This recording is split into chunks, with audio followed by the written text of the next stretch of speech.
오늘의 첫 번째 이야기입니다. 13세기 페르시아의 위대한 시인이었던 사디는 그 문장의 수려함과 더불어서 도덕적, 철학적 사상의 깊이로 많은 이들의 추앙을 받았죠. 미국의 시인 에머슨은 그를 호메로스, 세르반테스, 셰익스피어와 비견되는 위대한 문학가로 평가하기도 했습니다. 그의 대표작인 부스탄과 굴리스탄은 서양의 문학적 전통 속에서도 위대한 걸작으로 인정되고 있고 수많은 언어로 번역됐습니다.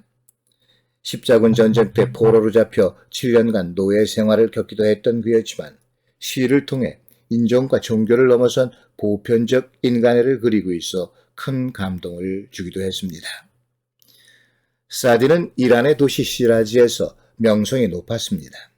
하지만 대부분의 작가나 철학자와 마찬가지로 그 역시 가난한 삶을 살고 있었죠. 어느 날 시라즈의 부유한 상인이 딸의 결혼식 날 도시의 유명 인사들과 더불어 사디를 만찬에 초대했습니다. 사디는 그 초대에 기꺼이 응했어요.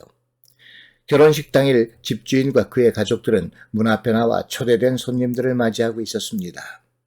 도시의 부자들이 모두 참석한 듯 저택은 화려한 의상을 입은 사람들로 북적였죠. 한편 사디는 누가 보아도 누추한 옷을 입고 문 앞 한 구석에 서서 누군가 자신을 안내해 줄 것을 기다리고 있었습니다. 하지만 가까이에 있던 집주인마저 그를 알아보지 못했죠. 한참을 기다리던 사디는 조용히 집 밖으로 나와 근처의 고급 옷가게를 찾아갔어요. 그는 그곳에서 가장 화려하고 값비싼 의상을 빌려 입었습니다. 거울에 비친 그의 모습은 자신도 알아볼 수 없을 정도로 멋졌어요. 다시 부자의 집을 찾은 사디는 엄청난 환영을 받았지요. 얼굴도 못 알아보던 주인이 그를 얼싸안고 외쳤습니다. 오, 위대한 시인이 오셨군요. 이 얼마나 영광스러운 일인지요. 왜 이리 늦으셨나요? 우리 모두 눈이 빠지게 기다리고 있었답니다. 정말 멋진 차림이십니다. 선생이 안 오셨다면 오늘의 잔치는 빛을 잃고 말았을 겁니다. 두 팔을 벌려 환영한 부자상인은 사디를 정중하게 만찬장으로 안내하고 정교한 장식이 달린 멋진 의자에 앉게 했습니다.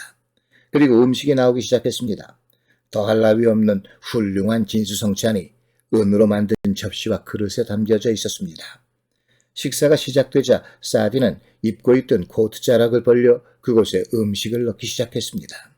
놀란 주인이 소리쳤죠. 아니 선생, 무슨 일이십니까? 음식을 옷에 털어놓으시다니요. 마치 옷에게 음식을 먹이시는 것 같소이다. 함께 자리한 부자들도 놀란 표정으로 사디를 응시했습니다. 그러자 그는 만찬장의 손님들을 돌아본 후 조용한 음성으로 말했죠. 주인 어른이 그런 말씀을 하시다니 오히려 제가 놀랍군요. 남루한 옷을 입고 왔을 때에는 저에겐 누구도 눈길 한번 주시지 않았습니다. 여러분들에게 중요한 것은 내 옷과 겉모습만이 아니었던가요? 이렇게 화려한 옷을 입으니 전혀 다른 세상에서 온 것처럼 환영을 받았죠. 오늘의 만찬은 나를 위한 것이 아니라 내 옷을 위한 것 같더군요. 그러니 이 진수성찬을 먹을 자격도 내 옷에게 있다고 생각을 했습니다.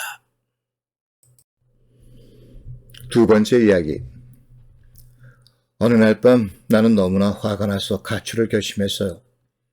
어른이 되기 전에는 절대로 다시 집으로 돌아오지 않겠다고 맹세했죠. 내게 자전거 하나 사줄 수 없는 부모라면 아들이 컴퓨터 기술자가 되는 꿈을 꿀 자격도 없는 거니까요. 너무 화가 난 나머지 난 아빠의 구두를 신고 나온 것도 몰랐어요. 하지만 그 와중에도 아빠의 지갑을 훔쳐가지고 나왔죠. 당장 돈이 필요할지도 모르니까요. 그 지갑은 매우 낡았고 그 안에는 서류처럼 보이는 낡은 쪽지도 몇 장 들어있었어요. 버스 정류장으로 달려가던 나는 무언가 발을 찌르는 것을 느꼈습니다. 구두 안쪽이 매우 습해서 구두를 벗었죠. 밑창에 구멍이 나 있더라고요. 늦은 시간이라 버스도 오지 않았어요. 어찌할 바를 모르다가 나는 아버지의 지갑을 뒤져보았죠. 회사에서 가불한 영수증과 얼마 전 아빠가 내게 사준 노트북 영수증이 있었습니다. 그리고 회사의 매니저가 아빠에게 보낸 메모도 있었어요. 거기에는 좀 깨끗한 구두를 신고 출근하라는 말이 쓰여 있었습니다. 그러고 보니 엄마가 아빠더러 제발 새 구두 한 켤레 사시느라고 말하던 것이 기억났습니다. 아빠는 구두를 가리키며 적어도 6개월은 더 신을 수 있다며 웃으셨죠. 무언가 강하게 머리를 내려치는 느낌이었어요. 그리고 마지막 쪽지는 아빠의 낡은 스쿠터를 새 자전거와 바꾸는 교환증이었습니다. 집을 나올 때 아빠의 스쿠터가 보이지 않았던 기억이 스쳤습니다. 나는 다리에 힘이 빠지는 것을 느꼈어요. 미친 듯이 소리치며 울고 싶었습니다. 나는 발에 상처가 난 것도 잊은 채 집으로 달려갔죠. 아빠도 스쿠터도 보이지 않았어요. 난 또다시 달려갔죠. 자전거 파는 곳에 도착해서야 그곳에 계신 아빠를 볼 수 있었습니다. 아빠를 보는 순간 나는 너무도 슬펐습니다. 달려가서 아빠를 꼭 껴안고 소리치며 울었습니다. 아빠, 나 자전거 없어도 돼.